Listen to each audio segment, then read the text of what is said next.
조선시대에 대놓고 왕을 폐위시킬 목적으로 쿠데타를 일으켜 정권을 바꾼 사건을 반정이라고 부릅니다. 500년 가까운 조선의 역사 속에서도 반정은 단 2번밖에 없었기 때문에 반정을 통해 왕위에 올랐던 중종과 인조 또한 많은 사람들의 입에 오르내리는 인물이 되었죠. 오늘은 그 중에서도 우유부단함과 이중적인 모습으로 우리에게 잘 알려진 중종에 대해 알아보는 시간을 가져보겠습니다. 중종은 1488년 조선의 9대 국왕인 성종과 정현왕 후 윤씨 사이의 아들로 태어났습니다. 1494년 진성대군으로 봉해진 그는 이후 신수군의 딸인 단경왕 후 신씨와 혼인을 했고 13살이 되던 해 궁에서 나가 살게 되죠. 1506년 박원종과 유순정, 성희안 등이 중종 반정을 일으켜 연산군을 왕위에서 끌어내리고 중종을 왕으로 추대하면서 그는 19살의 나이로 조선의 11대 국왕이 되었습니다.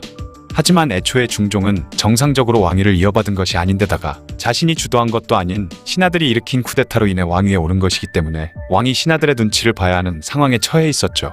반정을 주도한 권신들은 반정 당시 공을 세웠던 공신이 누구였는지 그리고 누가 더 많은 공을 세웠는지조차 자신들 마음대로 정했으며 심지어 그런 자신들의 태도를 본 중종이 태클이라도 걸려하면 중종 또한 언제든 갈아치울 수 있다는 태도를 간접적으로 드러냈는데요. 연달아 왕을 2번이나 갈아치우는 행동을 하는 것은 그들에게도 큰 부담이었을 거라는 의견도 있지만 이미 이성계가 조선을 세우는 과정에서 우왕과 창왕, 공양왕을 줄줄이 왕위에 올렸다가 다시 폐위시켰던 과거를 보면 알 수 있듯이 왕권이 땅에 떨어지면 임금이 어떤 취급을 당할 수 있는지 잘 보여주는 사례가 이미 있었죠. 하지만 중종이라고 해서 언제까지 무기력하게 당하고만 있었던 것은 아닙니다. 공신들의 힘이 너무 커지자 위기감을 느낀 중종은 조광조를 중심으로 한 살림 세력을 등용하며 상황을 바꿔보려 노력했죠. 반정을 일으켜 연산군을 몰아낸 후 당시 조선의 관료사회는 권세가 강한 공신들의 눈치만 보며 너도 나도 몸을 사리기만 하던 시절이었는데 갑자기 중종의 신임을 등에 업고 등장한 조광조는 다른 관료들과는 달리 거침없는 개혁을 해나가기 시작했습니다. 이에 중종 또한 조광조에 대해 굳건한 믿음을 보여주던 시기도 있었죠. 하지만 중종과 조광조가 비록 서로를 필요로 하면서 뜻을 같이 하고는 있었지만 서로가 꿈꾸는 궁극적인 목표는 너무나도 달랐는데요. 중종은 공신 세력을 억누르기 위해 살림을 등용하면서 공신들을 제치고 보다 강력한 왕권을 가지기를 원했습니다. 하지만 조광조는 왕과 관리들이 도덕과 학문의 바탕을 둔 정치를 해야 한다는 도학 정치를 실현하는 것이 목적이었는데요. 조광조는 도학 정치가 펴지길 꿈꿨고 중종은 힘센 군주가 되기를 원했던 것이죠. 조광조는 자신의 이상적인 정치를 펼치기 위해서는 임금 역시 한 사람의 선비가 될 것을 중종에게 끊임없이 권유했고 시간이 지날수록 중종은 이런 조광조의 모습에 점점 피로를 느낌과 동시에 거부감을 갖게 되었습니다. 게다가 조광조를 중심으로 한 살림 세력에 급진적인 정치개혁을 보던 공신 세력들 또한 자신들의 권력을 침범하는 그들을 곱게 보지 않고 있었는데요. 그러나 중에 조광조가 하늘의 제사를 지내는 관청이었던 소격서를 폐지하고 중종 반정 당시 세운 공에 비해 지나친 공을 받은 가짜 공신들을 명단에서 삭제하자는 주장을 하면서 조광조 일파와 훈구 대신들 간의 갈등이 극도로 심해졌습니다. 그리고 1519년 11월 15일 밤 마침내 기묘사화가 일어났죠. 공신들의 명단을 일부 수정하며 조광조의 뜻을 들어주는 듯했던 중종이 갑자기 조광조 일당을 모두 잡아들이라는 명을 내린 것인데요. 새벽 5시 무렵 조광조를 처형하라는 명령을 전달한 중종에게 소식을 듣고 달려온 영의정 정광필과 좌의정 안당 등이 전하께서 그들을 등용하고 그들의 청을 들어주었는데 이제 와서 그들에게 죄를 묻는 것은 말이 안 됩니다 라며 항의했죠. 이에 중종은 자신이 그런 것이 아니라 조정에서 그런 것이라며 발뺌했지만 정광필은 모든 사람들이 전하께서 그를 처벌하라 명하신 것을 알고 있습니다. 따라서 이는 모두 전하의 뜻입니다 라며 반발했습니다. 그러자 중종은 갑자기 크게 화를 내며 일이 이 지경이 된 것은 모두 대신들이 잘못한 것이니 빨리 조광조에 대한 형이나 결정에 올리라며 억지를 부렸죠. 그리고 이후 신하들과의 면담을 모두 거절하는 졸렬한 모습을 보입니다. 그렇게 조광조가 숙청된 이후에 조선은 또다시 권신들이 주도하는 시대가 되었습니다. 조광조 일파를 몰아내고 권력을 잡게 된 권신들은 이번에는 자기들끼리 치열한 권력 다툼을 벌이기 시작했는데요. 경빈박씨 세력이 세자인 인종을 지지하던 기말로 일파를 몰아내며 권력을 잡는가 했지만 이후 기말로가 세자인 인종의 생일에 누군가가 죽은 쥐의 사지를 찍고 불에 태워 세자의 침실 창문 바깥쪽에 걸어두었다는 음모를 제기한 작서위변 사건을 이용해서 경빈박씨와 그녀의 아들인 복성군을 제거하고 권력을 잡게 되죠. 기말로가 몰락한 후에는 당시 중전 자리에 있었던 문정왕후의 남동생인 윤원영 일파가 권력을 잡게 되는 등 중종은 재위기간 동안 조광조가 개혁을 추진하던 시절을 제외하고는 자신의 뜻대로 전국을 이끌어 나가 본 적이 한 번도 없었다고 합니다. 중종 33년인 1538년 중종은 태종이 세종에게 왕위를 물려줬던 사례를 들며 세자인 인종에게 왕자리를 물려주려 했지만 세자가 단식투쟁까지 하면서 격렬히 반대한 끝에 그의 시도는 실패로 돌아갔죠. 6년이 지난 1544년 11월 14일이 돼서야 세자에게 왕위를 물려준 중종은 그 다음날 세상을 떠났다고 하네요. 일반적으로 중종이라고 하면 우유부단하고 신하들에게 끌려다니는 나약한 왕으로 기억하는 사람들이 많죠. 중종은 특히 변덕이 심했기 때문에 특정 신하에 대해서 처음에는 그를 믿는 모습을 보이다가도 어느 순간 갑자기 마음이 돌변해서는 바로 그를 손절해버리는 냉혹한 모습을 많이 보였는데요. 조광조와 살림 세력을 숙청했던 기묘사화를 시작으로 그 이후 권신이 된 심정과 이행을 제거했고 한때 자신이 본격적으로 힘을 실어줬던 기만로마저 탄핵하는 등 언뜻 보면 중종은 그저 신하들의 의견에 따라 그들을 숙청한 것처럼 보일 수도 있지만 조광조와 기만로의 경우에는 중종 스스로 밀지를 내리기도 하는 등 그가 적극적으로 관여했던 정황이 많이 드러나 있다고 합니다. 특히 자신이 그토록 총애했던 조광조를 기묘사화로 제거했을 땐 조광조와 적대 관계에 있었던 남곤마저 조광조를 파직하고 유배를 보내는 선에서 끝내자고 주장했지만 오히려 중종이 조광조를 사사시켜야 한다는 주장을 계속하면서 기어이 조광조를 죽게 만들었다고 하죠. 그래서 현재 많은 역사학자들이 중종을 이중인격자라 평가하는 경우가 많다고 합니다. 처음에는 조광조를 3년이라는 짧은 시간 만에 정육품 사관원 정원에서 종이품 사원부 대사원의 자리로까지 승진시킬 만큼 팍팍 밀어주며 개혁에 대한 의지를 보이는 듯했던 중종이 어느 날 갑자기 태도를 싹 바꾸고는 조광조를 죽여버린 것을 보고 실록을 기록하는 사관들조차 하루가 멀다 하고 자주 만나서 나라의 중요한 일을 의논하였으니 그 정이 부자처럼 아주 가까울 터인데 하루아침에 돌변해서 조광조를 용서 없이 엄하게 다스렸고 그를 죽인 것도 모두 임금의 결단에서 나왔다. 조광조를 조금이라도 가엾고 불쌍하게 여기는 마음이 없어 보이니 예전에 그토록 조광조를 사랑했던 모습에 비하면 마치 두 명의 임금이 있는 것 같다 라는 말을 남길 정도였죠. 기말로의 경우에도 그의 권세가 점점 커지면서 자신을 위협한다고 느꼈던 중종은 도승지 양현에게 기말로를 없애야겠으니 여론을 조성하라 라는 밀지를 내렸습니다. 이후 양현은 대간들에게 기말로의 횡포가 심하니 그를 처벌해야 한다고 주장했고 그동안 기말로가 워낙 많은 횡포와 비리를 저질렀기 때문에 대간들 또한 양현의 말에 동의하며 때를 기다렸죠. 이후 기말로는 중전인 문정왕후를 폐하려 하다가 오히려 문정왕후 측과 양현 등의 공격을 받아 체포된 후 유배를 가게 되었고 그해 10월 27일 왕명에 의해 사약을 받고 죽게 됩니다. 이렇게 중종은 평소에는 소극적인 모습을 보이다가도 권신들을 처리할 때는 신하들의 반대를 무릅쓰고 적극적으로 나서는 모습을 보이는 이중적인 태도를 보여줬죠. 이런 중종의 변신에 대부분의 신하들이 놀라는 반응을 보였다고 합니다. 문제는 중종이 이렇게 과감히 권신들을 쳐냈던 이유가 국왕으로서 당시 조선의 폐해를 없애기 위해 노력한 것이 아니라 그저 자신에게 주어진 왕자리를 지키기 위해서였을 뿐이란 것인데요. 새롭게 권력을 잡은 권신들이나 종친들이 온갖 부정부패를 저지를 때 그들을 막지 않고 그저 지켜보기만 했던 것이 그 증거라고 합니다. 때문에 중종은 자신에게 주어진 왕좌를 신하들로부터 지키기 위해 노력하기만 했을 뿐인 왕이라는 평가를 받는 것이죠. 지금까지 중종의 이야기였습니다. 역대 조선의 왕비들 중 가장 오랫동안 왕비 자리를 지켰던 사람은 영조의 비었던 정성왕후로 무려 33년간 왕비 자리에 있었다고 하죠. 그런데 그녀와는 정반대로 겨우 7일밖에 안 되는 시간 동안만 왕비 자리에 있다가 심지어 왕비 즉위식을 하지도 못한 채 폐위되며 궁에서 쫓겨난 비운의 왕비가 있었다고 합니다. 바로 오늘 이야기의 주인공인 단경왕후인데요. 그녀에게 대체 무슨 일이 있었던 것인지 지금부터 함께 보시죠. 단경왕후 신씨는 1487년 익창부 원군 신수군과 청주 한씨의 딸로 태어났습니다. 그녀는 13살이었던 1499년에 연산군의 이복동생인 진성대군에게 시집을 가게 되죠. 그녀의 할아버지 신승선은 연산군의 장인이었으며 아버지 신수군은 연산군의 처남이자 좌의정 벼슬을 지냈다고 합니다. 그 외에도 그녀의 고모는 연산군의 정비인 패비 신씨였던 데다 외가 쪽으로도 왕실과 깊게 연관이 되어 있는 등 한마디로 당대 조선에서 아주 잘나가는 집안의 딸이었죠. 때문에 별일이 없었다면 그녀는 아주 부유하고 평화로운 삶을 살 수 있었지만 연산군을 폐위시키고 중종을 왕위에 올린 중종반정이 일어나면서 그녀의 삶은 크나큰 비극으로 바뀌게 되는데요. 연려실 기술에 따르면 1506년 9월 중종반정을 일으킨 세력이 거사를 일으키기 앞서 자신들이 받들어 모실 진성대군을 호위하기 위해 그의 집으로 병사들을 보냈습니다. 그런데 진성대군은 갑자기 병사들이 자신의 집을 에워싸자 누군가가 자신을 죽이기 위해 사람을 보낸 것이라 오해하고 갑자기 스스로 목숨을 끊으려 했죠. 하지만 이때 부인 신씨가 그를 말리며 만약 군사들이 타고 있는 말의 머리가 이 집을 향해 있으면 우리 부부가 죽는 길밖에 없겠지만 반대로 말머리가 궁을 향해 있으면 반드시 공자를 호위하려는 뜻이니 이를 알아보고 난 뒤에 죽어도 늦지 않습니다. 라며 그를 말렸습니다. 잠시 후 사람을 보내 살핀 결과 말머리가 궁을 향해 있는 것을 보고 비로소 진성대군도 안심하며 문을 열고 무사들을 맞이했다고 하죠. 중종 반정을 일으킨 핵심 인물 중 하나인 박원종은 신씨의 아버지이자 연산군의 처남이었던 신수군에게도 반정에 함께할 것을 제안했지만 신수군은 세자저하가 총명하시니 세자를 믿어보자라며 그 제안을 거절했다가 중종 반정이 일어나는 날 반정 세력에 의해 살해당하게 됩니다. 이후 중종 반정이 성공하면서 진성대군이 왕위에 오르자 그의 아내인 신씨 또한 자연스럽게 중전이 되었지만 그녀의 아버지 신수군이 연산군의 처남인데다가 반정에 가담하지 않았기 때문에 그녀를 못마땅하게 여긴 반정 세력들에 의해 왕비가 된 지 일주일 만인 9월 9일에 폐위되었죠. 그렇게 그녀는 조선 역사상 가장 짧은 재위기간을 가진 왕비가 됐습니다.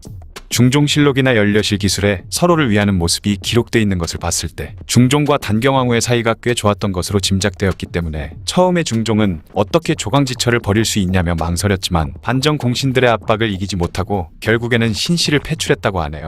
원래 조광지처를 내치는 것 자체가 유교문화권인 조선에서는 금기사항으로 여겨졌기 때문에 원칙대로라면 반정 공신들이 중종에게 그런 요구를 할 수 없었겠지만 아버지 신수군이 살해당하고 고모이자 연산군의 정비였던 신씨마저 폐위당하면서 그녀의 친정 전체가 역적으로 몰리자 그것이 가능해진 것이죠. 많은 역사가들이 단경왕후는 단 하루도 왕비였던 적이 없으며 훗날 왕비로 높여진 추존왕비에 불과하다는 의견을 내고 있는데요. 정식으로 왕비가 되려면 책봉식을 치러야 하는데 단경왕후는 중종 반정이 일어난 당일 바로 중종과 강제로 헤어져 제대로 된 책봉식도 치르지 못한 채 쫓겨났으며 7일이라는 기간도 단경왕후가 왕비로 지낸 시간이 아니라 중종이 아내를 내치지 않으려고 버틴 시간이라는 것입니다. 그렇게 그녀는 반정 때문에 친정 식구들이 모두 목숨을 잃고 자신은 중종과 강제 이혼을 당한 채 궁 밖으로 쫓겨나면서 중종 반정의 가장 큰 희생자가 되었죠. 그녀가 궁 밖으로 쫓겨난 바로 다음날 중종은 신하들로부터 새로운 왕비를 책봉하라는 청을 수락했고 중종 반정의 1등 공신인 박원종의 조카였던 장경왕후를 왕비로 맞아들이게 됩니다. 그런데 재미있는 사실은 장경왕후가 인종을 낳은 후 중종 10년에 세상을 떠나자 일부 대신들이 폐위되었던 단경왕후를 다시 복위시키자는 주장을 했죠. 그런데 정작 중종이 그녀를 복위시키는데 태클을 걸었다고 합니다. 이 시점에서는 과거 단경왕후의 폐위를 주장했던 박원종과 성희안, 유자광 등이 모두 죽은 후였기 때문에 중종의 의지만 있었다면 신씨를 복위시키는 것이 가능했지만 장경왕후가 세자인 인종을 낳고 죽은 바람에 만약 신씨를 복위시켜서 그녀가 아들을 낳을 경우 중종의 첫 번째 부인인 단경왕후 신씨에게서 얻은 아들을 정실에게서 난 맏아들인 적장자로 봐야 되는지 아니면 후처인 장경왕후 윤씨가 낳은 인종을 적장자로 봐야 하는지의 문제로 큰 논란을 일으킬 여지가 있었기 때문인데요. 유교사회인 조선에서 이 문제는 왕실의 후계자를 정하는 데 있어서 생각보다 더 중요하게 여겨지는 사항이었기 때문에 중종 입장에서도 많은 고민을 했던 것으로 생각됩니다. 그렇게 불운이 겹치며 결국 단경왕후의 복위는 물거품이 되었고 이후 신씨는 자신의 사가에서 마음대로 외출도 하지 못하는 삶을 살다가 중종이 죽은 지 13년 후인 1557년에 71세의 나이로 사망하게 되죠. 당시 조선시대의 평균 수명을 생각하면 오래 산 편이기는 했지만 20대의 젊은 나이로 궁에서 쫓겨난 이후 자신의 집 밖을 함부로 나가지도 못하고 평생을 혼자 살았을 그녀의 삶이 그리 행복하지는 않았겠죠. 게다가 그녀의 가문 또한 역적으로 몰리며 가족들 대부분을 잃은 그녀의 말년은 참으로 쓸쓸했을 것이라 짐작되네요. 지금까지 단경왕후의 이야기였습니다. 얼마 전에 다뤘던 중종편을 보면 중종이 처음에는 아끼던 신하들을 나중에는 가차없이 손절해버리며 마치 이중인격자 같은 모습을 보여줬죠. 그런데 중종의 왕비 또한 남편과 비슷한 모습을 보여줬다고 하는데요. 처음에는 세자였던 인종을 자신의 친아들처럼 아끼며 잘 대해줬지만 정작 친아들인 경원대군을 낳게 된 후부터는 권력에 욕심이 생겨 마치 인종을 잡아먹기라도 할 듯 못살게 굴었다고 하죠. 바로 오늘 이야기의 주인공인 문정왕후의 이야기입니다. 반정을 일으켜 연산군을 폐위시키고 왕좌에 오른 조선의 11대 국왕 중종. 그의 첫 번째 왕비였던 단경왕후 신씨는 집안 식구들이 연산군과 엮이며 모조리 몰락한 끝에 그녀 자신도 일주일 만에 왕비 자리에서 쫓겨나게 되는데요. 두 번째 왕비였던 장경왕후는 중종의 맏딸인 효혜공주에 이어 적통대군이자 훗날 조선의 12대 국왕이 되는 인종까지 낳았지만 인종을 낳은 지 6일 만에 산후병으로 세상을 떠나게 됩니다. 장경왕후 윤씨가 죽고 새 중전 후보를 찾던 중종의 어머니 정현왕후는 자신의 집안인 파평윤씨 가문의 딸들 중에서 간택을 하기를 원했고, 같은 파평윤씨이자 장경왕후의 오빠인 윤임도 거기 동의하면서 새로운 중전으로 간택된 인물이 바로 문정왕후였죠. 1517년 17세의 나이로 중전이 된 문정왕후는 처음에는 당시 원자였던 인종을 마치 자신의 아들처럼 잘 대해줬다고 하는데요. 이후 문정왕후는 아들을 낳기 위해 노력했지만 연달아 4명의 공주만을 계속해서 낳았다고 합니다. 그런 상황에서 문정왕후가 처음 입궐했을 때부터 그녀와 계속해서 갈등을 일으키던 후궁인 경빈박씨가 자신의 아들인 복성군을 왕으로 만들려는 계획을 꾸몄고, 세자인 인종을 지지하던 문정왕후는 본격적으로 경빈박씨와 암투를 벌이게 되죠. 이때 세자를 지지하던 또 다른 세력인 기만로가 세자의 생일날 누군가가 죽은 쥐의 사지를 찍고 불에 태운 후 세자의 침실 창문에 걸어둔 작서의 변 사건의 배후 세력으로 경빈박씨를 지목하며 끝내 그녀를 몰아내는 데 성공하게 됩니다. 그때까지만 해도 세자를 보호하는 입장이었던 문정왕후였지만 1534년 자신의 친아들인 경원대군이 태어나면서부터 그녀는 숨겨왔던 자신의 본 모습을 드러내기 시작했는데요. 사실 경원대군을 낳기 전까지만 해도 문정왕후는 항상 세자의 편에 서서 세자를 감싸주는 입장이었으며, 작서위변 사건 때까지만 해도 문정왕후는 자신이 할 수 있는 모든 방법을 동원해 세자를 보호했습니다. 만에 하나라도 자신이 계속 아들을 낳지 못한 채로 중종이 죽기라도 한다면 다음 왕으로 즉위하게 될 인종을 등에 업으려고 했기 때문이죠. 하지만 그렇게도 기다리던 아들을 얻게 된 문정왕후는 그때부터 180도 태도를 바꿔서 세자를 적대하기 시작했습니다. 중종 말년에는 세자가 지내던 동궁에 의문의 화재 사건이 일어났는데, 그 배후로 문정왕후가 지목받을 만큼 세자와의 사이가 나빠졌다고 하는데요. 문정왕후는 이때부터 자신의 친동생인 윤원로와 윤원영을 불러들여 당파를 만들었는데, 이들 형제를 중심으로 한 소윤 세력과 세자의 외숙인 윤임을 중심으로 하는 대윤 세력이 그 후로 사사건건 부딪히게 됩니다. 문정왕후가 아들을 낳자 그녀의 친동생인 윤원로와 윤원영은 그녀의 아들인 경원대군을 세자로 책봉할 계획을 세웠지만 인종의 숙부인 윤임이 그들을 막으면서 끝내 성공하지는 못했죠. 한편 경빈박씨 세력이 몰락한 뒤 권력을 잡는 데 성공한 기말로 일파는 자신들의 뜻에 따르지 않는 사람은 지위에 상관없이 모조리 숙청해버리겠다고 위협하며 조정신료들을 공포에 떨게 만들었습니다. 처음에 문정왕후가 세자를 지지할 때는 기말로도 그녀와 뜻을 같이 했지만, 문정왕후가 경원대군을 낳은 후부터 자신의 아들을 왕으로 앉히려고 하자 그때부터는 기말로도 태도를 바꿔 아예 그녀를 중전의 자리에서 내쫓아버리려 했죠. 기말로는 대윤의 우두머리인 윤임과 짜고 문정왕후를 몰아내버리려 했지만 그들의 시도는 실패로 돌아갔고, 오히려 기말로의 세력이 지나치게 커지는 것을 경계한 중종이 기말로를 파직시켜버린 후 사약을 내려 그의 목숨을 빼앗았습니다. 문정왕후 일파는 자신들의 경쟁자였던 윤임 또한 제거하고 싶었지만, 윤임이 눈치 빠르게 기말로를 숙청하는 데 앞장서며 공을 세우는 바람에 그를 제거하지는 못했고, 그저 서로의 세력을 비슷하게 만드는 걸로 만족할 수밖에 없었다고 하네요. 1544년 중종이 죽고 세자였던 인종이 왕위에 오르면서 소윤은 그 기세가 약해졌고, 그때까지 인종을 지지하던 대윤의 세상이 왔습니다.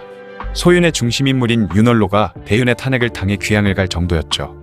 자신을 지지하던 윤원로가 사라지자 위기감을 느낀 문정왕후는 아들인 경원대군과 자신을 지키기 위해서 끊임없이 인종을 몰아세웠다고 합니다. 특히 인종은 허약한 몸을 이끌고 중종의 장례를 치르느라 무리를 하고 있었는데, 그런 인종에게 계모 문정왕후가 잦은 타박까지 하면서 인종이 몸과 마음에 더욱 큰 타격을 받았을 것이라는 추측이 많죠. 다만 문정왕후가 인종을 몰아세우는 모습만 보인 것은 아니었고, 인종의 몸 상태가 좋지 않으니 그를 위해 기도를 올릴 것을 지시하는 등 나름 인종을 위하는 모습도 많이 보였다고 합니다. 하지만 그전까지 문정왕후가 인종을 대하던 모습을 봤을 때 그녀의 이러한 행동들이 정말 인종을 위해서 한 것은 아니었고, 주변의 시선을 의식해서 마지못해 했을 것이라는 추측이 많다고 하네요.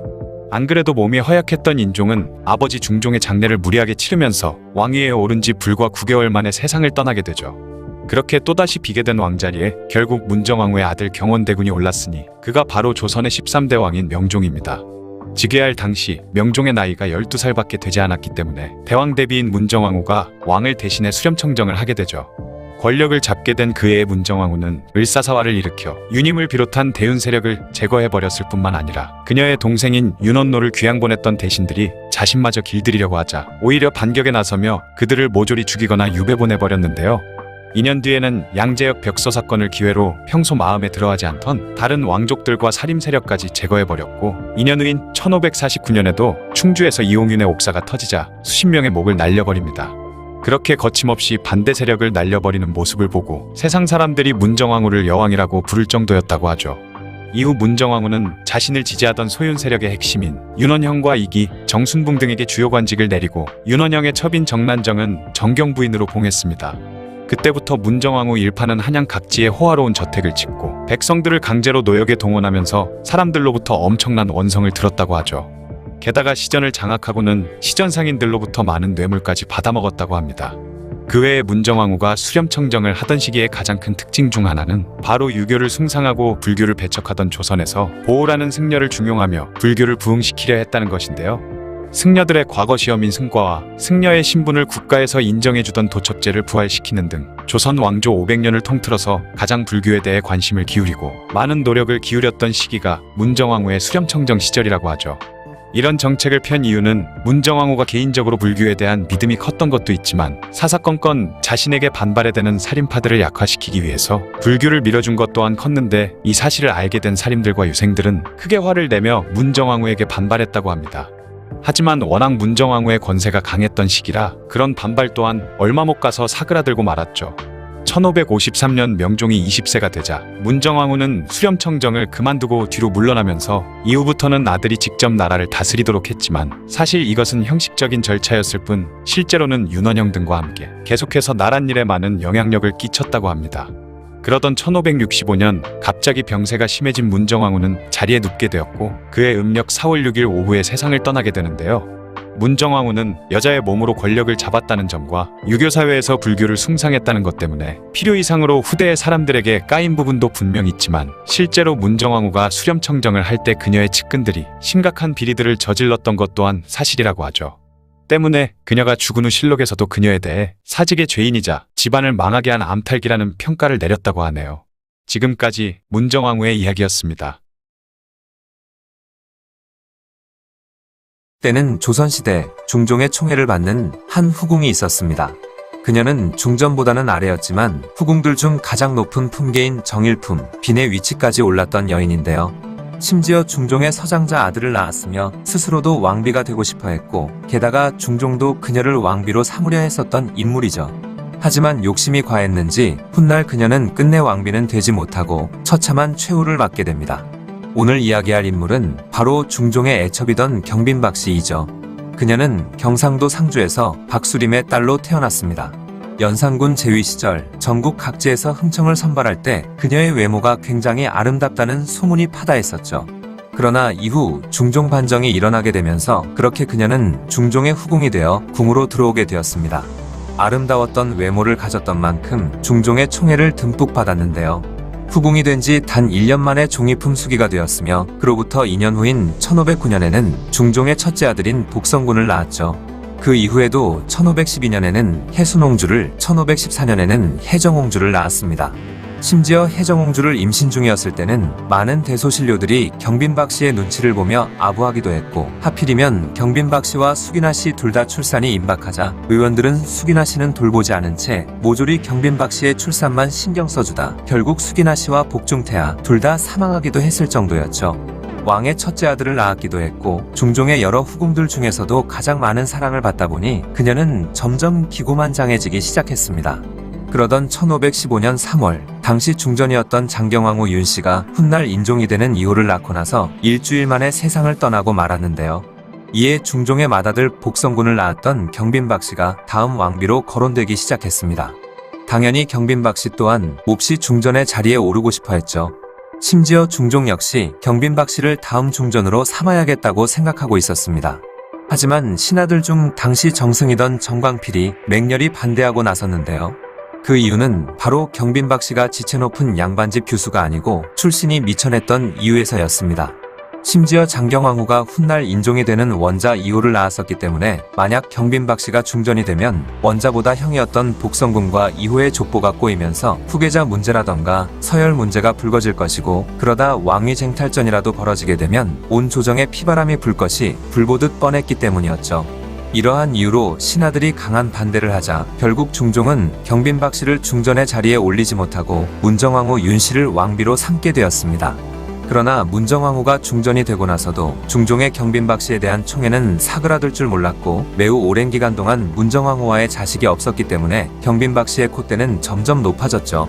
그녀의 성품은 매우 방자하고 교만해서 중종의 총애를 받고 난 이후부터는 아나무인격으로 너무 제멋대로 굴었으며 그러다 보니 모든 사람들에게 좋은 평을 받지 못했고 수많은 부조리한 짓을 많이 벌여 재산을 긁어 모으기도 했습니다.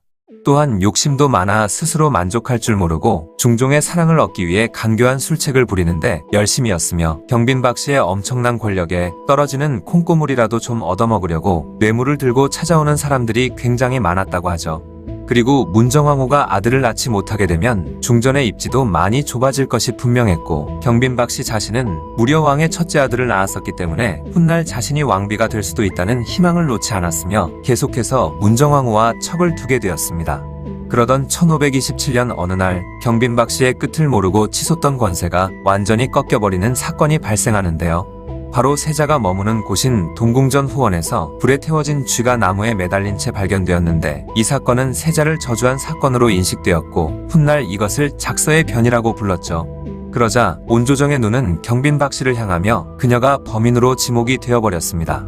바로 아들 복성군을 세자로 올리기 위한 경빈박 씨의 소행이다 라는 것이었죠. 사실 경빈박 씨가 복성군을 왕으로 만들기 위해 계속 세자와 대립하고 있었기 때문에 설사 작서의 변 사건이 누군가가 경빈에게 뒤집어 씌우기 위한 흉계였다 하더라도 빼도 박도 못하는 상황에 처하게 된 것입니다.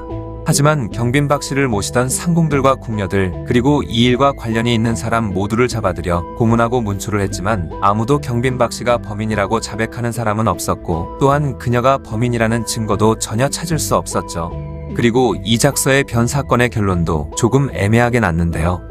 대소신료들과 3사가 지속적으로 경빈박 씨와 복성군을 폐서해나고 궁에서 내쫓으라며 주청하자 중종은 계속해서 이를 허락하지 않았지만 끝없는 상소와 대신들의 처벌 요구에 버티지 못하고 결국 둘을 패하기로 마음을 먹었습니다. 그래서 승정원에 둘을 폐서해나라는 교지를 쓰라고 했지만 그 누구의 자복도 없었고 범인이라고 확실히 정해진 것도 아니었기 때문에 승정원에서 교지를 어떻게 적을지 우왕좌왕하며 중종에게 어찌할까를 물었죠. 그러자 중종은 대비마마께서 경빈이 의심스럽다는 글을 내리셨으니 그렇게 적어라 라고 하며 은근슬쩍 대비에게 책임을 돌렸고 나중에 그 사실을 알게 된 자순대비는 내가 경빈을 의심했지만 범인으로 확정지었던 건 아니다 라고 했다고 하죠. 아무튼 대신들의 강력한 주청으로 인해 중종은 결국 경빈박 씨와 복성군을 폐서해나고 박 씨의 고향이던 경상도 상주로 귀향을 보냈으며 경빈박 씨의 딸이었던 혜정옹주와 아버지 박수림을 비롯한 친인척들을 모두 파직시켜버렸습니다. 하지만 경빈박 씨는 유배지에서도 중종을 믿고 있었죠. 중종이 자신의 억울함을 풀어주고 다시 불러줄 것이라는 것을 말입니다. 그러나 그녀의 그 희망은 완전 산산조각나고 말았는데요. 중종 28년인 1533년 동궁의 남쪽 울타리 위에 뭔가 흉물스러운 것이 올려져 있었습니다.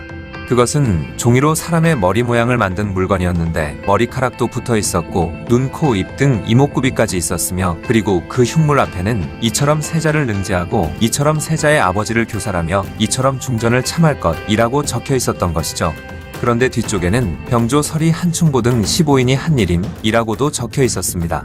이 사건을 가짜로 사람의 머리 모양으로 만들었다 하여 가작인두의 변이라고 부르는데요. 처음 조정에서는 한충보를 모함해서 이득을 볼 사람들을 조사했는데 아무 소득이 없자 어이없게도 한충보를 잡아와 조사를 하는 것이었습니다. 그런데 한충보가 언급한 다른 사람을 조사하는 와중에 당성이 홍여의 하인들이 이 짓을 했다는 자백이 나오게 되었죠. 당성이 홍여는 다름 아닌 혜정옹주의 남편이었던 것입니다. 그렇게 홍여는 바로 잡혀오게 되었고 지독한 고문과 신문을 받았지만 모든 혐의를 부인하다가 결국 옥에서 사망하게 되었죠. 전에 있었던 작서의 변과 마찬가지로 범인이 누군지 확실치 않은 상태에서 중종은 이 사건은 경빈박 씨에게 잘 보이려 한 자들이 벌인 짓이라며 경빈박 씨에게 사약을 내렸고 아들이던 복성군은 관련이 없으니 먼 곳으로 유배를 보내라고 명했습니다. 그러나 복성군도 죽여야 한다는 상소가 빗발치자 유배명을 내린 지 고작 3일 만에 복성군에게도 사약을 내렸으며 두 옹주는 폐서인되어 도성 밖으로 쫓겨나게 되었죠. 그야말로 경빈박 씨의 집안 전체와 자식들마저 모조리 풍비박산 나버린 것인데요. 훗날 복성군과 두 옹주의 신원을 회복해 주기는 했지만 경빈박 씨를 비롯한 이들의 죄를 없애주는 건 아니었습니다. 경빈박 씨가 복성군을 세자로 올리고 싶어 하긴 했지만 작서의 변과 가작인두의 변을 실제로 실행했는지 아니면 누가 이 일들을 했는지는 현재까지 밝혀지지 않았고 어쨌든 이 두 가지 무서운 사건 때문에 일가족이 몰살되는 비극을 맞게 되었죠. 실록에도 경빈박 씨에 대한 기록은 굉장히 부정적인데요. 그녀는 미천하고 탐욕이 많았으며 교만하여 스스로 왕비가 되길 바랬다고 기록되어 있죠. 또한 복성군의 존재 자체도 세자에게 위협적인 존재로 인식되어서 작서의 병과 같은 사건이 발생하면 타겟이 되기에 너무나 안성맞춤이긴 했었습니다. 또한 더러운 성품 덕에 어느 누구도 그녀를 보호해주거나 대변해주는 사람조차 없었던 것이죠. 이런 경우를 보면 확실히 착하게 살아야 하긴 한 것 같네요. 중종의 총애만 믿고 교만한 행동과 못된 짓만 일삼다가 결국 그 더러운 성격 탓에 모든 이에게 미움을 받아 자신을 비롯한 집안 전체와 자식들마저 비극적인 결말을 맞게 된 경빈박 씨에 대한 이야기였습니다. 영상을 봐주셔서 감사합니다. 더 재미있고 유익한 영상으로 다시 찾아뵙겠습니다. 구독과 좋아요 꾹 눌러주시고 댓글도 부탁드려요.